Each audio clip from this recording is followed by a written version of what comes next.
ஓம் ஸ்ரீ வராகி தாயே போற்றி. எனது அன்பு குழந்தையே, இப்போது உன் மனசு ரொம்ப கவலையாக இருக்கிறதாலையும் வருத்தத்தோடு இருக்கதாலும் நீ வேதனையோடு யோசிப்பதாலும் தான் உனக்கான எல்லா விஷயங்களையும் சரி செஞ்சு நீ ஆசைப்படுவதையும் உன் கைகளில் ஒப்படைப்பதற்காக என்னுடைய பாதத்தை தொட சொன்னேன் என் செல்லமே. யாராக இருந்தாலும் என்னுடைய முகத்தை பார்ப்பாங்க, உருவத்தை பார்ப்பாங்க, கைகளை பார்ப்பாங்க. ஆனால் யாரும் அவ்வளவு சுலபமாக என்னுடைய பாதங்களை பார்க்க மாட்டார்கள். அப்படி இருந்தும் என்னுடைய பாதங்களை பார்ப்பவர்களுக்கு என்னுடைய அருளும் ஆசீர்வாதமும் அப்படியே அளவுக்கு அதிகமாக அளப்பரியதாக கிடைத்தே தீரும்.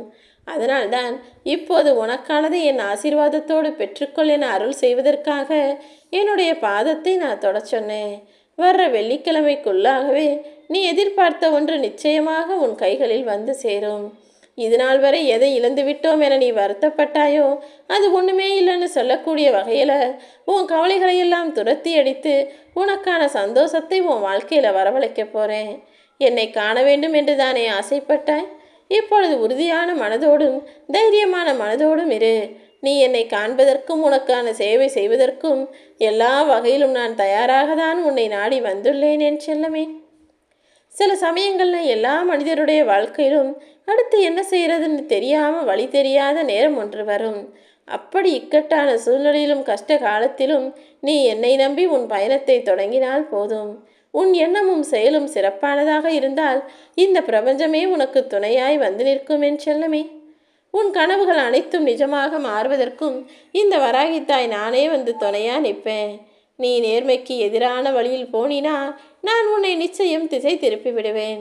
நீ எப்போதும் உன்னை குறைவாக நினைக்காமல் மதிப்பு குறைவாக நினச்சிக்காம உன்னை உயர்வாக நினைக்க பழகு. ஆனால் ஆணவமும் அகங்காரமும் உனக்குள் வந்துவிடக்கூடாது. உன்னை விட எதுவும் பெருசுன்னு நீ நினைக்காதே என் செல்லமே. ஏன்னா நீ உன்னை விட இன்னொரு விஷயம் பெருசு, இன்னொருத்தர் பெருசு, இன்னொருவருடைய வாழ்க்கை நல்லா இருக்குன்னு நினைக்க ஆரம்பிச்சின்னா அந்த நொடியிலிருந்தே உன்னுடைய பலம் கூட பலவீனமாக மாறிப்போகும். என் அன்பு பிள்ளையான நீ பலவீனமான ஆளாக ஒருபோதும் இருக்கக்கூடாது. தைரியமான துணிவு கொண்ட ஆளாக இருக்க வேண்டும். என்ன நடந்தாலும் எல்லாமே நன்மைக்கு தானே உன் மனசுக்குள்ள நீ சொல்லிக்கிட்டே இருந்தீனா அது உன்னை அடிக்கடி புதுப்பித்து கொண்டே இருக்கும். உனக்காக முடிவு செய்யப்பட்ட விஷயங்களையெல்லாம் உன் கைகளில் நான் வந்து ஒப்படைப்பேன். அதே போல உனக்காக நீ ஆசையாய் எதிர்பார்த்த விஷயங்களையும் ஆசீர்வதித்து அருள் செய்து உன் கரங்களில் நானே வந்து ஒப்படைப்பேன் என் செல்லமே. நீ ஒருபோதுமே ஆறுதலை அடுத்தவர்களிடம் போய் தேடாத. கஷ்டம் நஷ்டம் எது வந்தாலும் அதை உனக்காக சரி செய்ய இந்த வராகி அம்மா நான் இருக்கேன். வலியும் வேதனையும் அடுத்தவர்களுக்கு வெறும் கதையாக தான் இருக்கும். அதை அனுபவிக்கும் உனக்கு தானே அது தாங்க முடியாத துயரமாகவும் தீரவே முடியாத கஷ்டமாகவும் இருக்கு. உனக்கு நீயே ஆறுதல் கூறக்கூடிய வகையில் மனதைரியத்தை வளர்த்துக்கோ. உனக்கு பக்கபலமா இந்த வராகி அம்மா நான் இருப்பேன். இப்போது நீ தாங்க முடியாத துயரத்தில் இருக்கிறாய் என்பதை அறிந்ததால் தான் உனக்கு உதவி செய்து உன் விருப்பங்களை நிறைவேற்றுவதற்காக கடைசியாக கஷ்டகாலத்தின் கடைசி நொடியில் நானே உன்னை தேடி வந்துவிட்டேன் என் செல்லமே. இதனால் வரையிலும் நீ பட்ட கஷ்டங்களின் மூலமாகவே உன் கர்ம வினைகளையெல்லாம் நான் கழித்தும் அழித்தும் விட்டேன். இப்போது என் பாதம் தொட்ட இந்த நொடி முதலே உனக்கான நற்பலன்கள் ஒவ்வொன்றாக உன்னிடம் வந்து சேரும். நீ எதிர்பார்த்த விஷயங்களும் ஒவ்வொன்றாக நடக்கத் தொடங்கும். நீ ஒருபோதும் தளர்ந்து போகாதே. எல்லாமே மாறப்போகுது. உன் வாழ்க்கையை நீ மற்றவர்களின் வாழ்க்கையோடு ஒருபோதும் ஒப்பிட்டு பார்க்க வேண்டாம். உனக்கு ஏதாவது வேணும்னா இந்த வராகி அம்மா என்கிட்ட கேட்டிருந்து கேளு. உனக்காக அதை நான் நிறைவேற்றி தருவேன் என் செல்லமே. கடந்த காலத்தை பற்றியும் நிகழ்காலத்தை பற்றியும் நீ வருத்தப்பட வேணாம். ஏன்னா இங்கு எதுவுமே நிரந்தரம் இல்லை அல்லவா? உன் எதிர்காலம் நல்ல விதமாக மாறத்தான் போகிறது. அதை உற்சாகத்தோடு வரவேற்க தயாராகு. உன் எதிர்காலத்தை நல்லபடியாக மாற்றியமைக்கவும் நீ நிம்மதியாக வாழ்வதற்கும் உண்டான வேலைகளை எல்லாம் நான் ஏற்கனவே செஞ்சு முடிச்சிட்டேன். கூடிய சீக்கிரமே அது உன் கைகளில் வந்து சேரப்போகுது. மனநிறைவோடு அந்த மங்களகரமான வெள்ளி நாளை எதிர்பார்த்து காத்திரு. வெள்ளிக்கிழமை வருவதற்கு முன்பாகவே உனது கனவுகள் எல்லாம் விரைவில் பூர்த்தியாகும். உனது எண்ணங்கள் எல்லாம் நிறைவேறி உனக்கான அதிர்ஷ்டமும் உன்னை தேடி வந்துவிடும் என் செல்லமே. எந்த சூழ்நிலையிலும் உன்னால ஒருத்தர் அழுதாங்க, ஒருவருடைய கண்ணீருக்கு நீ காரணமாக இருந்த, ஒருத்தர் மனசு வேதனைப்படும்படி நீ பேசணுன்னு என் காதுகளில் நான் கேட்க ஆசைப்படவே மாட்டேன். ஏன் தெரியுமா? எந்த மனிதருடைய மனமும் மனமுடைஞ்சு போய் வேண்டுதல் வச்சு என்கிட்ட வந்து நின்னாங்கன்னா நான் முதல்ல அவங்களுக்கு தான் உதவி செய்வேன்.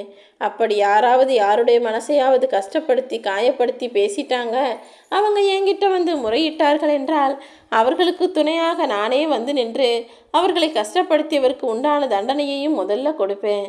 அதனால தான் இப்போ சொல்கிறேன், நீ ஒருபோதும் யாருடைய மனமும் கஷ்டப்படும் வகையில் நடந்து கொள்ளாதே. ஊருக்காக நீ வாழ வேண்டாம், உனக்காக உனக்கு பிடிச்ச மாதிரி உன் வாழ்க்கையை வாழ பழகிக்கோ. ஊருங்கிறது ரயில் பயணம் போல தான்.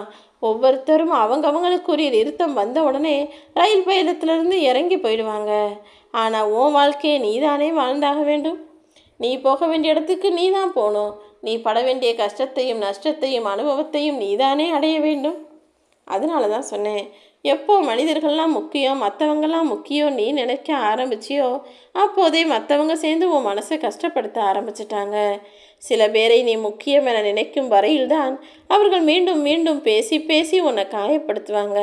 அவங்கள கண்டுக்காமல் இருந்திருப்பாரு, உன் மன வலிகள் எல்லாம் குறைந்து மறைந்து போகும் என் செல்லமே. உனக்கு உதவி செய்பவர்களுக்கு நீ ஒருபோதும் துரோகம் செய்யாதே. ஏன்னா பாவங்களிலேயே கொடிய பாவம் அதுதானே. நீ புனித நீராடினாலும் அது உன்னை விட்டு போகாதே. இதனால்தான் சொல்கிறேன், ஒருபோதும் யாருக்கும் ஏமாற்றத்தையும் துரோகத்தையும் கெடுதலையும் செய்யவும் வேண்டாம், அவர்கள் மனம் கஷ்டப்படும்படி பேச வேண்டாம் என. நீ எப்போதெல்லாம் அதிகமாக அவமானப்பட்டியோ, எப்பொழுதெல்லாம் ஏமாற்றம் அடைந்தாயோ, அந்த நிமிடங்கள் தான் உன்னை உருவாக்குகிறது. உன் வாழ்க்கை முழுக்க வலிகளும் வேதனைகளும் நிறைஞ்சு மன பாரத்தோடு தான் நீ வாழ்கிறாய் என்பது எனக்கு தெரியும். மனம் தளராதே என் செல்லமே. கவலைகளுக்கு என ஒரு காரணத்தை வைத்த நானே நீ மகிழ்ச்சியாய் வாழ்வதற்கும் பல வழிகளை வைத்திருப்பேன். எல்லாமே கைவிட்டு போகுதே நினச்சி கவலை கொள்ள வேண்டாம். இலைகள் அனைத்தும் முதிர்ந்தவுடன் தானே மீண்டும் மரம் துளிர்விட்டு புது இலைகளை பசுமையாய் உருவாக்கும். அப்படி மனசு தாராளமாக என்ன நடந்தாலும் எதிர்கொள்ளக்கூடிய ஆளாக நீ இரு. மனிதர்கள் வாழ்விலும் இலையுதிர்காலம் உண்டு என்பதைப் போலதான் ஒரு சில விஷயங்களை இப்போது நீ இழந்து நிற்கிறாய். ஆனால் சீக்கிரமே எல்லாமே உன்னை நாடி வரும். உனக்கு கிடைக்க வேண்டியதையும் நடக்க வேண்டியதையும் நான் நடத்தி காட்டுவேன். காலம் என்பது எந்த காயத்தையும் மாற்றுவதில்லை என் செல்லமே. அது உன் மனசை பக்குவப்படுத்துதுங்கிறத மட்டும் புரிஞ்சுக்கோ. வாழ்க்கையின் சவாலான காலங்களில் உன்னை நான் சுமந்து காப்பாற்றுவேன். உன் பிரச்சனைகளை நான் போக்கி உனக்கு துணையா நிற்பேன்னு நீ நம்பு. நீ ஒருபோது மனம் தளர்ந்து போகவோ சோர்ந்து போகவோ வேண்டாம். எந்த காரணத்திற்காகவும் எந்த சூழ்நிலையிலும் நான் உன்னை கைவிட்டு விட்டு போக மாட்டேன். உன் வாழ்க்கையில் நீ சந்திக்கிற எல்லா மனிதர்களையும் ஒரு காரணத்தோடு தான் நான் உன்னை நோக்கி அனுப்பி வச்சிருக்கேன். நீ பேசக்கூடிய மனிதர்களில் உனக்கு எதிரில் இருக்கக்கூடிய மனிதர்களிலும் உனக்கு வேண்டியவர்கள் வேண்டாதவர்கள் என யாருமே இல்லை. அவர்களை உன் வாழ்வில் நான் வரவழைத்த காரணமே நீ செய்த பூர்வ ஜென்ம கர்ம வினைகளை விளக்குவதற்காக தான் என்பதை புரிந்து கொள். நீ இழந்ததை நினைத்து வருந்தாதே என் செல்லமே. எதை நீ இழந்திருந்தாலும் அதை இன்னொரு வடிவத்தில் நான் கொண்டு வந்து தருவேன். நீ ஆலயத்துக்கு செல்வதும் ஆண்டவனை தரிசிப்பதும் ஆன்மீகம் கிடையாது. யாருக்கும் தீங்கு செய்யாமல் யாரையும் ஏமாற்றி பிழைக்காமல் எல்லா உயிர்களிடமும் அன்பு காட்டி மன அமைதியோடு நிம்மதியோடு சந்தோஷமாய் வாழ்வதுதான் வாழ்க்கை. அப்படிப்பட்ட வாழ்க்கையை தான் நான் உனக்கு கொடுக்கணும்னு நினைக்கிறேன். நீ என்னை வணங்குவதும் என் ஆலயத்திற்கு வருவதையும் நான் பெரிதாக நினைக்க மாட்டேன். எல்லா சூழ்நிலைகளிலும் நீ நேர்மையாக நியாயமாக வாழ வேண்டும் என்பதை தான் நான் எதிர்பார்ப்பேன் என் செல்லமே. நல்லதே உனக்கு நடக்கும்.